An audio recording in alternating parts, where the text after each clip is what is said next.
Welcome back. It's good to see you. In this conversation with Dr. Roby Abeles, we'll dive deeper into her journey and how it has led to her amazing discoveries in the field of trauma and addiction. She's a licensed psychologist, renowned trauma therapist, and internationally recognized brain spotting trainer. With over 40 years of experience in the mental health field, she has worked extensively with complex trauma, addiction, and attachment disorders. Her work integrates neuroscience with deeply compassionate, client-centered therapy. Through her innovative approaches, she empowers individuals to access deep emotional healing, often uncovering sources of trauma that have remained hidden for years and moving beyond symptom management to true healing. I hope you enjoy this conversation. Roby, it's so good to see you. Welcome to the podcast. Thank you, Mitch. It's lovely to be here. So, Roby, you are a licensed psychologist with over 30 years worth of experience in the field of mental health, with a particular interest when it comes to complex trauma, addiction, and attachment. I'm curious, what drew you first when it came to the world of psychology, and kind of what sparks your interests right now? Well, it's 40 years this year, which makes me feel so old. But yes, this is my 40th year as a psychotherapist. So my entree in was my own. I went to rehab for addiction, alcoholism, and drug addiction 40 years ago. And congratulations. When I went, and I just thank you. And prior to that, I couldn't hold a job. It was pretty bad. It was very bad. So while I was in rehab, people said, "Oh, look, Roby, you're really easy to talk to. You should consider being a counselor." And there was no rehab in Australia at that time. So I went to the United States to rehab. We only had detox here then. So I went to rehab in the US, and all the therapists said, "You can't go back to Australia. The drinking culture is out of control. You have to stay in the United States, so make a plan." So I had to get a student visa to start, stay in the United States. And then as time went on, I got married and got a green card and all those good things. Basically, it was my own attempt at my own mental health, trying to repair my own mental health, that started me. And my first thing I ever did the training to be a rape crisis counsellor. And then I'd have to go to hospitals and police stations and meet with rape survivors. And I just found it it just fit with me. It was just something that it was easy. It was a horrible thing, but it wasn't something that I was afraid of or that I felt incompetent at all. I thought, well, maybe this is it. And so I've always just followed the breadcrumbs, as I say, that the universe leaves for me. And that's how I found the next step and the next step and the next step. Talking about what the universe brought your way, I particularly know that you're an international trainer when it comes to brain spotting. What was the hook there? Or what stood out for you? So I've always, since the beginning, 40 years ago, 1985, I've sort of been on this journey as psychotherapy has evolved over time. And I was trained in a lot of things. EMDR was one of them. And I had taken David Grann's EMDR Natural Flow, which he developed, which slowed EMDR down a lot, which made it more available for more people who had sort of very chronic dysregulated nervous systems. And I went to an EMDR conference in Montreal near you in 2004, and David was there and I already knew him.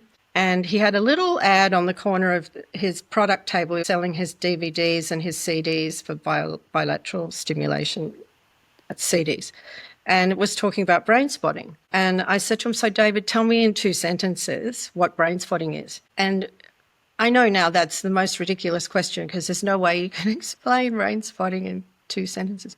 And he said, "I can't do that. Let me show you. Think of an issue that you'd like to be different." So this is in the middle of the products hall at an EMDR conference. So there's hundreds and hundreds of people milling around. And it was the last little afternoon of the whole conference. And so I thought, I'm going to work on my abandonment issues. Now, I had worked on it for 20 years by then. And there was a person at the conference who I quite fancied and had invited this person to come to Australia for Christmas. Because in my mind, we were married and moved into a house and had children. And I just said hello. So did this with David, and he found an eye position that correlated to what I felt or thought about when I thought about my issue. And he said, don't even tell me what it is. Just think about it. Put the headphones on, bilateral music. He found an eye position for me. And he said, just keep looking at the eye position and just let everything flow, like, free association. And then by the end, and during it, I kept saying to him, look, I'll give you these back because you could be making money selling this. He's like, no, trust me, just keep going. And so obviously, as David has said, everything that happens in a brain spotting session is part of the session. So my self-abandonment was very active during my work, trying to work on my abandonment. And I kept trying to say, well, there's other people that could benefit. Anyway, so at the end of all that, I went to dinner with this person. And in the taxi on the way back, they said, oh, by the way, I'm not coming to Australia for Christmas because I have a partner. So I was like, well, you could have said that earlier, because it was sort of like mutual at that point. Yeah. Well, you could have said that earlier. And then anyway, I went back to the hotel and went to my room and thought, oh my God, I've had a level 2 response to a level 2 event. And I'd never been able to do that before. Even though nothing had happened with this person, I would have gone into this hole of dark despair, even after 20 years of therapy, of why me? Why does everyone leave me? All of the abandonment story. And I didn't. And it was just a bit well, you could have just said no. But I was just disappointed more than angry. And so I called David and said, what is this brain spotting thing? What is this magic? And he said, I'm doing a training in Chicago in a couple of weeks. Come. So it was only his second training he'd ever done in brain spotting in 2004. So I went to that and have been astounded for the last 21 years of how amazing really it is. And I don't think a lot of people understand what David stumbled into. He has stumbled into an existing self-healing program in the brain, in my opinion. So that's how I found brain spotting. And even with all of the therapy I'd done, I was able to really finish a lot of other issues that I had made progress with other modalities, but that didn't complete completely. So that's how I found brain spotting. I just have this image of you in a very busy hall doing brain spotting. So for the record, I'm assuming that's not how we practice brain spotting typically. So not typically. You've You can. But you can. But you can, apparently. Because it's not the environment. It's the existing system in the brain being able to be accessed and opened. It's like opening a door into an existing healing system. And talking about kind of this sorcery or this magic that, occurred, you then brought this magic to others, and you interweaved kind of your own interest around trauma and addiction and abandonment and attachment. I'm curious to know more about kind of that process and what you've discovered along the way. Well, I'd already moved back to Australia. So I lived in the US from when I went to rehab to when I moved back to Australia. So that was about 20 years. And I was practicing brain spotting. I also took the full 3-year somatic experiencing training, which again was just phenomenal, changed so much in my life. So I started combining those two in brain spotting sessions. And I've always really loved parts work. It's always just been really easy for me. And so then I sort of weave that in as well. And along with so I have a master's degree in spiritual psychology. So it's sort of the soul's journey through time. And so I put that in. And it's sort of, like making cooking, it's like just a little dash of this and a little bit more of that. And so it's the way that I work with people is combining all of those levels of experience into the training, into the session. So I don't do a lot of sessions anymore. Mostly I do them while I'm training other professionals. But I find, this whole, as David says, there's no turf in the area of healing. So I just combined all the modalities I love and people get great results.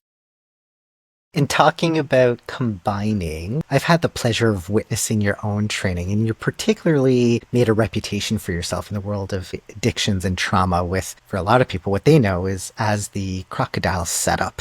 And I've learned a lot about crocodiles actually in your training as well, which also kind of blew my mind. So tell us more about your inspiration of integrating both brain spotting, elements of narrative therapy, but also of your own culture too when it comes to living in Australia with these big crocodiles, which I don't have in my neck of the woods. Really? I don't, but I have adapted your crocodile setup. I use dragons, talking about the theme of magic. That's so cute. That's yes. So narrative therapy I love. It was developed by an Australian and a New Zealander. So not many people outside of Australia and New Zealand know about it. But narrative therapy is about, that everyone has a story and that we can adjust the story to work on various issues that are not welcome anymore. So they do that by what they call externalizing the problem. So instead of saying I'm anxious or I'm depressed or I'm an addict, it's anxiety. I have anxiety in my life. Anxiety entered my life. Depression entered my life. Addiction entered my life. So it's not part of me. It's an external force that wasn't there. It came in. So if it came in and it wasn't there originally, it can also leave. So by externalizing the problem, it's sort of like people can, it's less distasteful for people to talk about it. So if it's not my anxiety, so a question might be, when did anxiety enter your life? What was happening in your life when anxieties came into it? And so the languaging is always externalizing. It's not, mine. It's some other thing that has come into my life. So part of externalizing is you have to find something, you can find something that, like a metaphor for this thing that entered your life. So with addiction, because that's kind of where I started with this whole journey, my own addiction and recovery. My sister and I went on a trip many years ago to a pearl farm in northwest Australia. And the northern parts of Australia are tropical, and that's where the crocodiles are. So they're not in my backyard either, Mitch.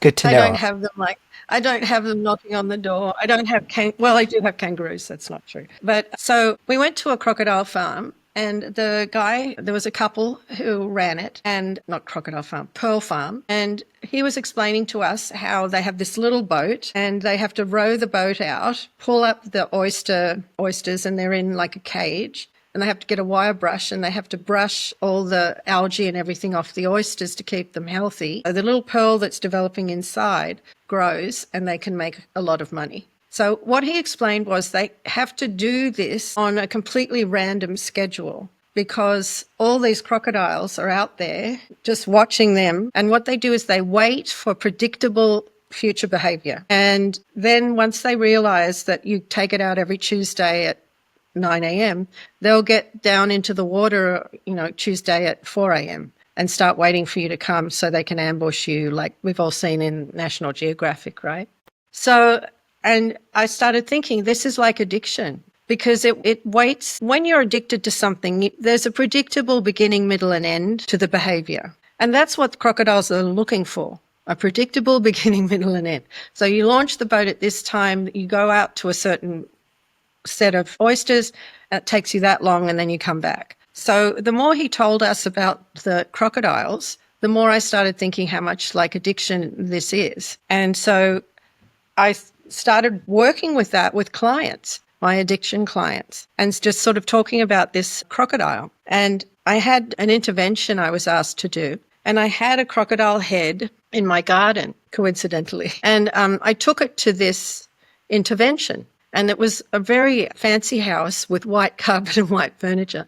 And I just pulled this crocodile head out of the garden, so it was covered in dirt, which I thought, actually, it's perfect because that is what this family is experiencing.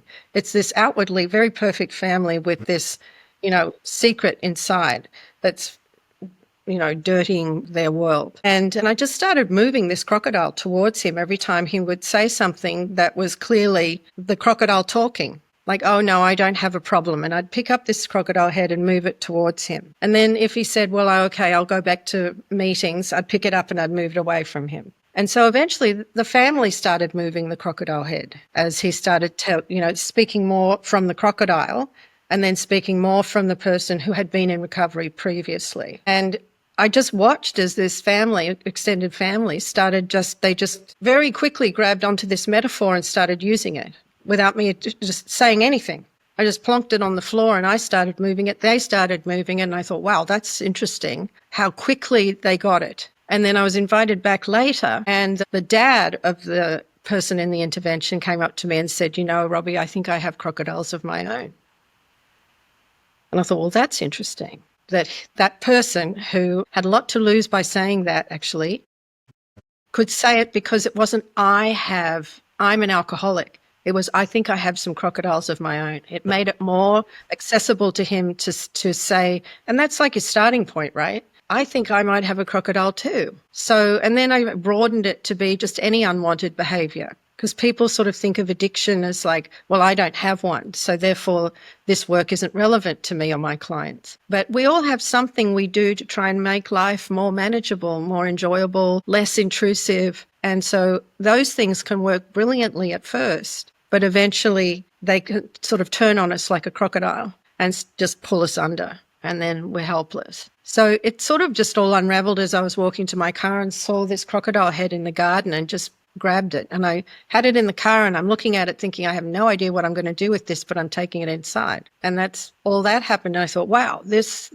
something about this is working.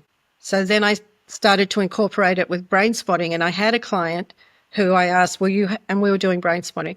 I said, will you help me work on a way to use this to help people from stopping whatever their behavior is? And he was like, yeah, I'd love to.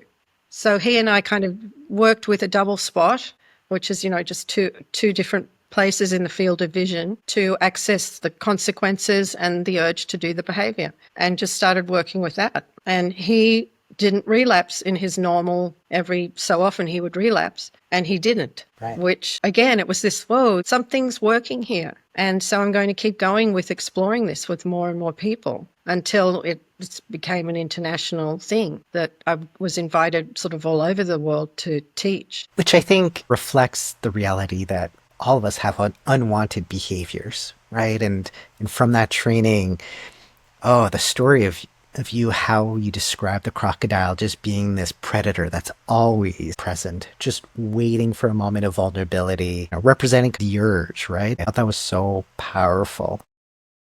And Yeah. also empowering in the way that you frame the whole crocodile setup using a narrative approach. We have these moments of vulnerability.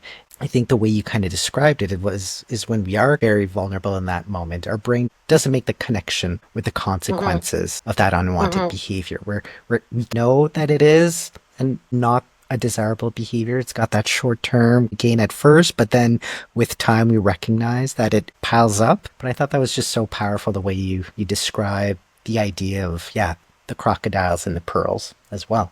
Yeah, so the pearl then became, the desired result, the prize, the reward at the end, the life you want without this behavior. And then I also started connecting it to attachment issues people have.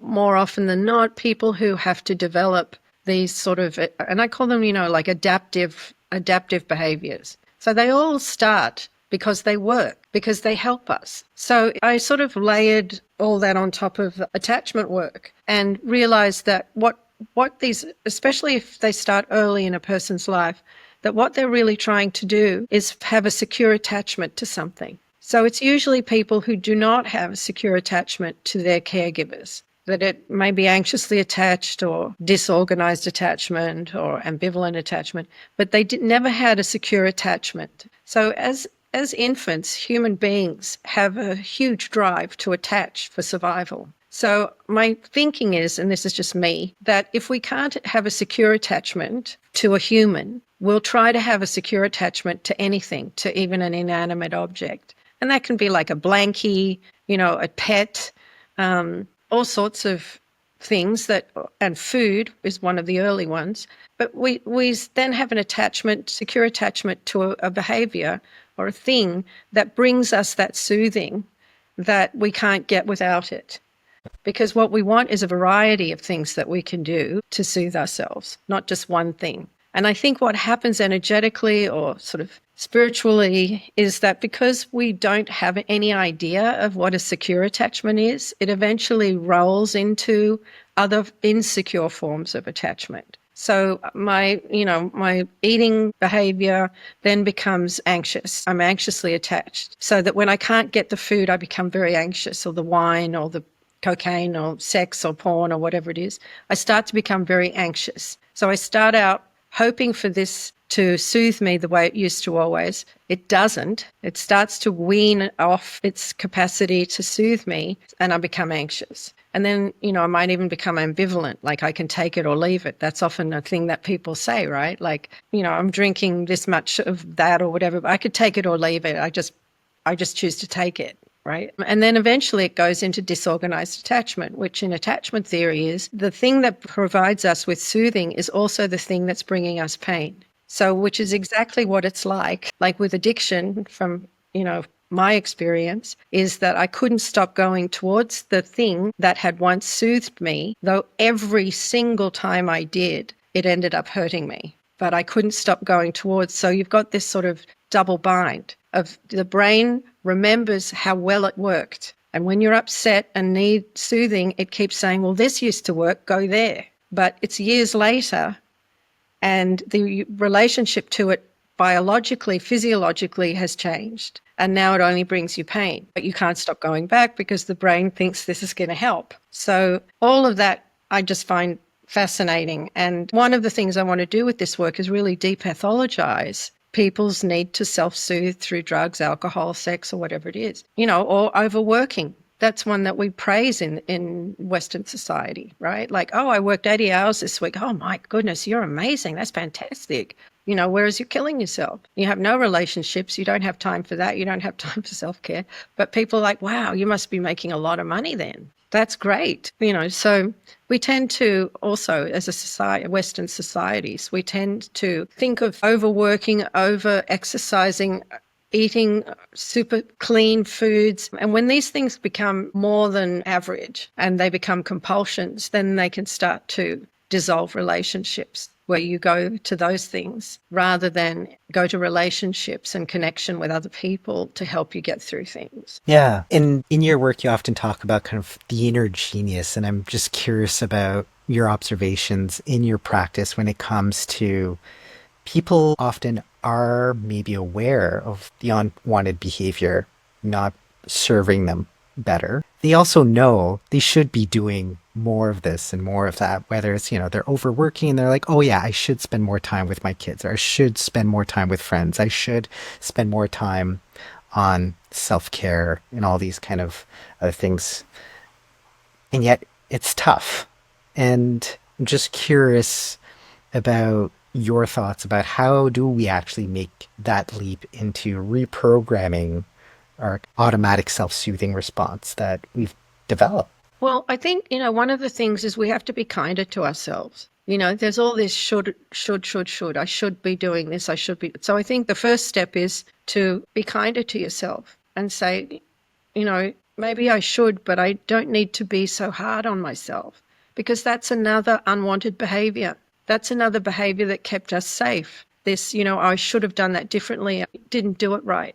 I'm still not doing it right, which again is another unwanted behavior, right? It's self-deprecating. It's always making myself less than. So these are the things that, like with brain spotting, you can work on really well. These messages we give ourselves that we're not enough, or that we will never be okay, or that we're not like other people and that's not okay. Or, okay, I should be spending more time with my kids, but how am I being with myself while I have that thought? Does that make sense? Mm-hmm. Am I being like the critical parent to myself, or am I being kind and saying, well, there's reason for all of this? So the first step into changing it is by not making it wrong. It's by just saying, this served you, this served me. It helped me for a long time, and now I want something different, rather than I should or I shouldn't. It's like, Right. I think I might be at a place where I could choose something different. And it just lands a lot differently, doesn't it? Absolutely. Absolutely. And in listening to you, I'm hearing a lot of aspects around kind of attachment. And I am kind of curious on your thoughts on kind of the role of early childhood when it comes to how we shape our approaches to getting our needs met. I know recently you've also been talking about the lovely work of Ruth Cohen, who I'm definitely not as familiar as you, but too much of nothing is a statement that she said, but it really kind of hit home. Tell me more about childhood neglect or past traumatic experiences that shape adult behaviors. Well, I think basically the thing to understand is that children are born with a brain that's just like a sponge, and every experience they have is wiring the brain. And so the first things that they're learning is trust. Can I trust my environment? Can I trust my carers? So very early on, it's, there's also the, good enough parent, which you don't have to respond to your child and get it right every time. I think it's 60% right and your kid's going to be fine. So it provides some space for not getting it.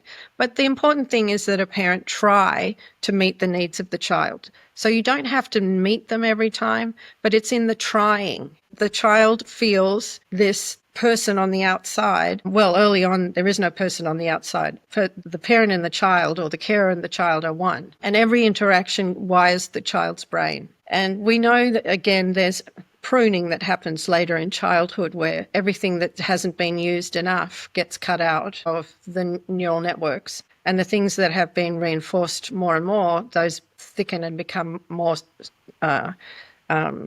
pronounced neural pathways. So if a child doesn't build trust that when I have a need, it will be met, that starts a whole other rewiring of the brain. And Dr. Ruth Cohen talks about childhood neglect. So it's not just abusive relationships that infants or babies have with carers. It's neglectful relationships. And this is something that I found fascinating lately. So she talks about nothing is not nothing. Nothing is the absence of something that should have happened.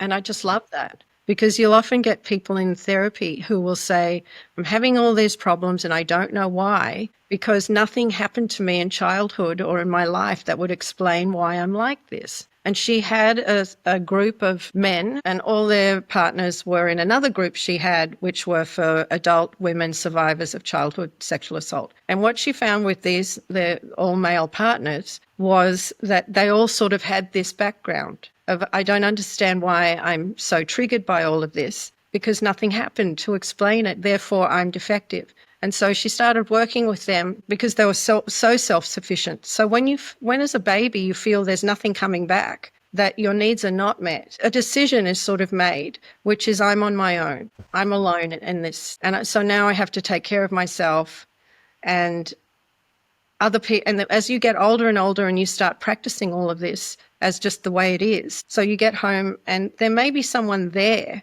when you get home and they might give you a sandwich. But there's no interaction. There's no how was your day? There's no I care about you. It's like, here's your sandwich, here's your milk, go up to your room, do your homework. So on the surface, it all looks perfect. All your needs are met. You've got your clothes, you've got your food, you've got a parent at home. But the thing that's missing is a connection of feeling seen and heard and feeling important to the people who raise you. And if you're an afterthought with everything, then you internalize that. So we all internalize like a miniature version of our carer inside of ourselves. And then as we grow older, that's what we access when we need to know what to do now. So like when you're little, you fall off your bicycle and someone comes and gives you a hug and looks at your knee and says, oh, you've fallen off your bicycle and, oh, that must really hurt. So you're validating, let's go home and we'll wash that. And the carer does some lovely nurturing stuff and you put on a Spider-Man Band-Aid and the child learns, this is what I do when I hurt myself. Like I'm kind to myself, I can ask for help, I go home and I take care of my wound. So, but if you fall off your bicycle and either no one even notices or someone comes over and says, well, you're fine, get up, get back on your bicycle, you learn that there isn't any caring coming in. And so you don't form an internal structure of self-care. Does that make sense? Yeah. It's when something bad happens in my life, rather than me thinking, oh, I'm going to nurture myself, take care of myself, I think, well, I'll just get back on the horse and go, it doesn't matter. Or I'll just go, it doesn't matter. nothing matters because I don't matter. And that's the introject. That's what I got. I don't matter. And then we live our lives living out this self-belief of I don't matter. Yeah.